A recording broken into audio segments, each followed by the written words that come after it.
7월 10일 KM US LA 전용 뉴스 시간입니다. 담당의 이승주 기자입니다. 첫 번째 뉴스입니다. 6.25 전쟁 영웅 백선엽 장군이 10일 오후 11시 4분쯤 별세했습니다. 향년 100세입니다. 고 백 장군은 1920년 11월 23일 평안남도 강서군 덕흥리에서 태어났으며 어린 시절을 평양에서 지낸 뒤 평양 사범학교를 나왔고 1941년 만주군관학교를 졸업했습니다. 일본군 간도 특설 때 배치됐던 백 장군은 해방 직후인 1945년 평양에 돌아왔고 독립운동가이자 조선일보 사장이었던 조만식 선생의 비서로 일하다 김일성이 권력을 잡자 그해 12월 월남했습니다. 월남 직후 군사영어학교에 들어간 백 장군은 1946년 국군의 전신인 국방경비대에 입대해 부산 제5연대 중대장을 맡았습니다. 창군 원년 멤버가 된 것입니다. 6.25 전쟁 직전인 1950년 4월 대령으로 제1사단장이 되어 개성 지역을 담당했고 전쟁 발발 당시 고급 간부 훈련을 받고 있었습니다. 백 장군이 이끄는 1사단은 인천 상륙작전으로 전세가 뒤집히자 평양 진군에 선봉에 섰습니다. 1951년 중공군의 춘계 공세를 막아내 동부 전선 붕괴를 막아내기도 했습니다. 1952년 7월 백 장군은 육군 참모총장에 임명되었고 1953년 1월 전공을 인정받아 한국군 최초의 사성 장군이 되었습니다. 정전회담 때는 한국군 대표로 참가하기도 했습니다. 백 장군은 1959년 합참의장을 지낸 뒤 1960년 5월 31일 예편했습니다. 태극 무공훈장을 2차례나 받은 장군이었습니다. 예편 직후 주중대사로 부임한 백 장군은 1961년 5.16 군사정변 이후 프랑스, 캐나다 대사 등을 지낸 뒤 1969년 교통부 장관에 임명됐습니다. 하지만 일체의 정치 활동은 하지 않았습니다.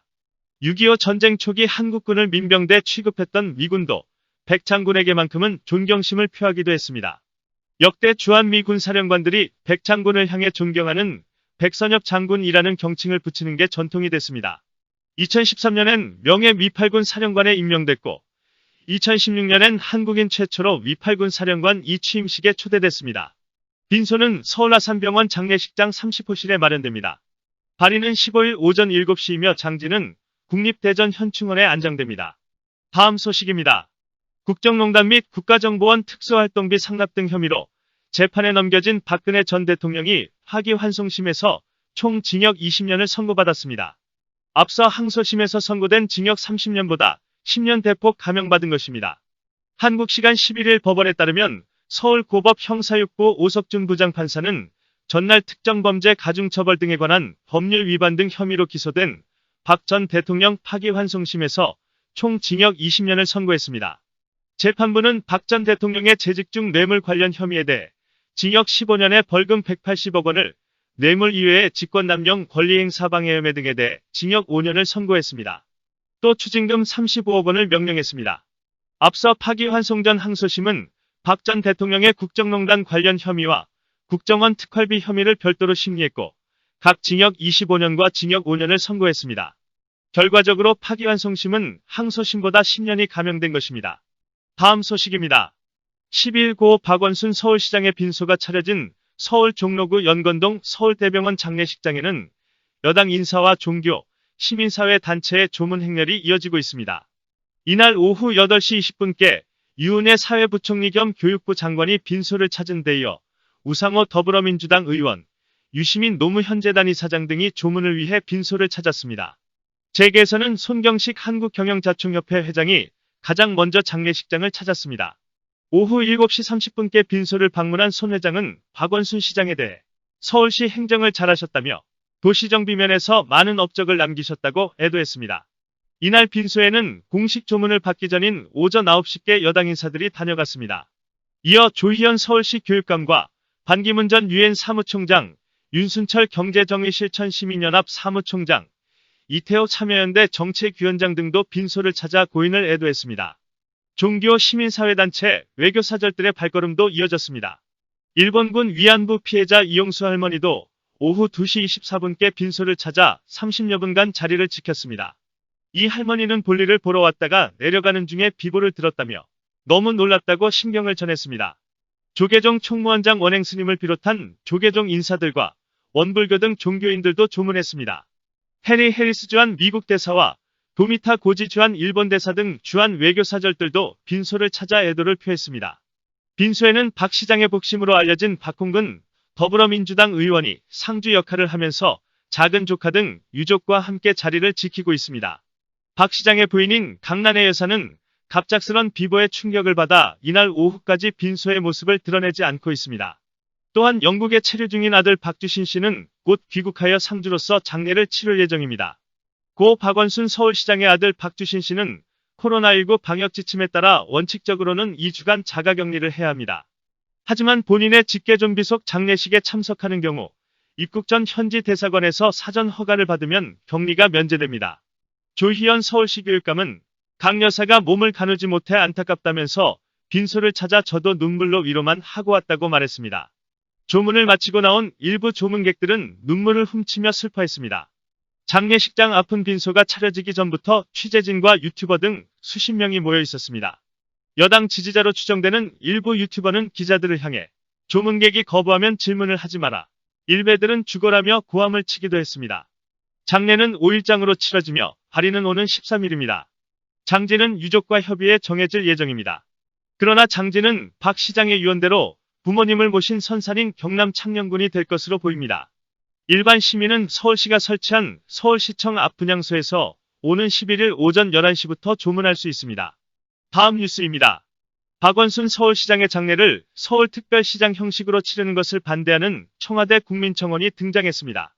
이 청원은 올라온 지 하루 만에 답변 기준인 20만 명을 훌쩍 넘어 한국시간 11일 오전 6시 30분 현재 32만 명 이상의 동의를 얻고 있습니다.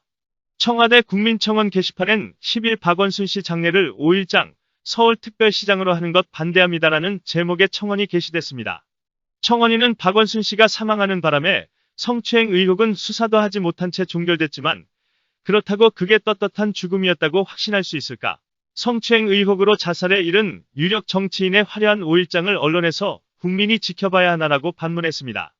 대체 국민에게 어떤 메시지를 전달하고 싶은 건가라고 한 청원인은 조용히 가족장으로 치르는 게 맞다고 생각한다고 청원을 했습니다. 해당 청원은 하루 만인 11일 오전 32만 4천여 명의 동의를 얻었습니다. 이로써 청와대는 해당 청원이 마감되는 다음 달 9일부터 한 달 이내에 공식 답변을 내놓게 될 전망입니다. 한편 서울시는 10일 서울 북악산 인근에서 숨진 채 발견된 박원순 서울시장의 장례가 사상 첫 서울특별시장으로 치러진다고 밝혔습니다. 박 시장의 장례를 서울시장으로 진행하는 근거는 행정안전부 정부의 전편람에 나오는 기관장 규정에 따른다고 했습니다. 편람엔 기관장은 기관의장이 재직 중 사망한 경우나 기관 업무 발전에 특별한 공로가 있는 공무원이 사망했을 때 거행한다고 명시돼 있습니다. 대표적인 기관장은 정부장이나 국회장으로 별도의 법령은 없으나 각급 기관화에서 정한 자체 예규나 장례 절차에 따르게 되는 것입니다. 서울시 관계자는 편람이 세세한 절차까지 다루고 있는 것은 아니어서 편람에 나온 취지를 따라 서울특별시장을 치르는 것으로 보면 된다고 했습니다. 장례비는 서울시 예산에서 전액 충당합니다. 다음 뉴스입니다. 가수 김건모가 무고 혐의로 고소한 여성이 불기소 의견으로 검찰에 송치됐습니다. 서울 강남경찰서는 김건모가 무고 혐의로 고소한 여성 A씨에 대해 불기소 의견을 달아 지난 7일 검찰로 송치했다고 8일 밝혔습니다. 경찰은 김건모가 무고라고 주장한 부분에 별다른 증거가 발견되지 않아 이같이 판단했다고 밝혔습니다. 이날 성폭행 혐의 수사를 마친 여성청소년과의 수사 자료는 김건모 측 반박 증거와 A씨 진술을 종합적으로 고려한 것으로 전해집니다. 앞서 A씨는 지난해 12월 유튜브 채널 가로세로 연구소와의 인터뷰에서 2007년 안술집에서 김건모에게 폭행을 당했다고 주장했습니다. 이후 김건모는 A씨를 정보통신망법상 명예훼손 혐의와 모욕죄 혐의로 고소했습니다. 다만 김건모는 지난 4월 명예훼손 혐의에 대한 고소는 취하했습니다. 취하 이유는 알려지지 않았으며 경찰은 사건을 공소권 없음 의견으로 검찰에 송치했습니다. 그러나 김건모는 유흥업소 종업원을 성폭행한 혐의로 지난 3월 검찰에 송치됐습니다. 김건모는 2016년 서울 강남의 한 유흥주점에서 종업원으로 근무한 여성 A씨에게 음란 행위를 강요하고 성폭행한 혐의를 받고 있습니다. 다음은 LA 뉴스입니다. LA시 12지구 시의원인 존 이 시의원이 지역구 커뮤니티 단체들과 함께 지난 독립기념일에 노스리지 아파트 화재로 피해를 입은 주민들을 돕기 위한 비상대책회의를 마련했습니다. 이번 화재로 인해 아파트 2동에 불이 옮겨부터 8개 유닛이 피해를 입고 50여 명의 이재민이 발생한 상황입니다. 오늘 미팅에는 적십자와 LAPD, 청소년 지원센터인 팔스 등 지역 커뮤니티 7곳이 참여해 장단기적으로 피해 가족을 도울 수 있는 해결책 마련에 나섰습니다. 우선 존 이 시의원은 피해 가족을 위해 코비드19 구호 프로그램의 일환인 식료품 기프트 카드 프로그램을 확대 적용하기로 했습니다. 아울러 적십자 LA 지부는 피해 가족이 일상으로 복귀할 수 있도록 필요한 사항을 적극 지원하기로 했으며 나파 엘레멘트도 지역 주민들이 기부한 옷과 생필품 등을 구비하고 피해 가족에게 수시로 나눠주고 있습니다. 또한 일반인들의 문자 발송을 통한 구호 기금 마련도 진행됩니다. 24365번으로 파르티얼 릴리프를 입력해 전송하면 도네이션에 참여할 수 있으며 7월 31일까지 접수된 기부금에 맞춰 매칭 펀드도 진행하기로 했습니다. 이상 이승주였습니다. 블랙박스는 역시 마이린 블랙박스입니다. 블랙박스는 역시 마이린 블랙박스입니다. LA에 폭염주의보가 내려졌습니다.